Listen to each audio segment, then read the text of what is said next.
আলাইকুম গাইস, আমি হাবিবা আক্তার মহুয়া। তো আশা করি আপনারা সকলেই ভালো আছেন। তো আজকে হচ্ছে গিয়ে আন্টি বাসায় নাই, তাই আমরা আজকে পকোড়া পার্টি করব। এটার জন্য আজকে আমি পকোড়া বানাবো। তো চলেন দেখা যাক আমি কিভাবে পকোড়া বানাই। তো গাইস এখন হচ্ছে আমি বাঁধাকপিটা কেটে নিয়েছি, এটা এখন আমি ধুবো। আর পেঁয়াজ আর কাঁচামরিচটা আগে থেকে কাটা ছিল, তো এটা আমি ধুয়ে নিই। গাইস এখন আমি এই বাঁধাকপিগুলো একটু সিদ্ধ করে নিব।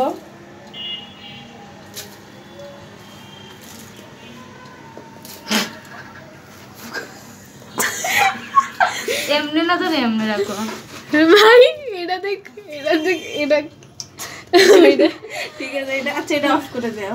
সো গাইস এখন আমি এখানে মশলা দিব। ফার্স্টে দিব লবণ। জানি না কত লবণ আর উঠে না হাত দিয়ে। ঠিক, পরে বেশি হলে খাবি কিভাবে? আচ্ছা এটা কি জিরার গুঁড়া? না, এটা ধনিয়া পাতা। ধনিয়ার গুঁড়া দিব একটু।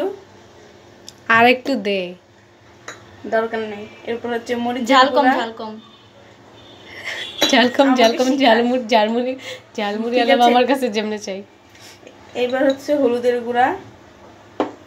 তোর কি মনে হয় তুই একটু সবকিছু কিপটামি করে দিছস? কিপটা আমি করতেছি না। এরপর দিব হচ্ছে পেঁয়াজ। পেঁয়াজটা একটু বেশি করে দিস। পেঁয়াজ এবার এগুলি সব মাখাবো। তো গাইস এখন আমি এগুলি ভেজে নিব। গাইস এখন আমি এগুলি তেলে ছাড়তেছি। বিসমিল্লাহ।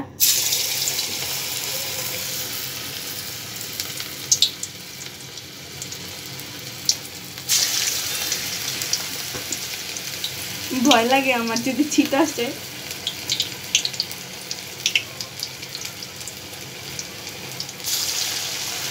তো গাইস আমি এগুলি আস্তে আস্তে সব ভাজা শেষ হলে আপনাদেরকে দেখাচ্ছি। গাইস আমি বুঝতে পারতেছি না আজকে আমরা খাইতে পারবো না কিনা। তো গাইস ফাইনালি আমি বানায় ফেলছি কষ্টের পাকোড়া।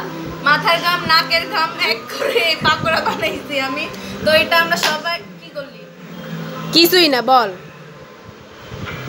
তো এখন আমরা এটা সবাই মিলে টেস্ট করব আর ওদের কাছে জিজ্ঞাসা করব যে কেমন হয়েছে পাকোড়াটা। তো তোফা তুমি ফার্স্টে খাবা। আমাদের দেখে চলো একটু অনেক বেশি। চলে আমার হাত। আমি জানি না এটা টেস্ট কেমন হবে, বিকজ আমি এখন চা খাইছি মাত্র। তাও একবার টেস্ট করি।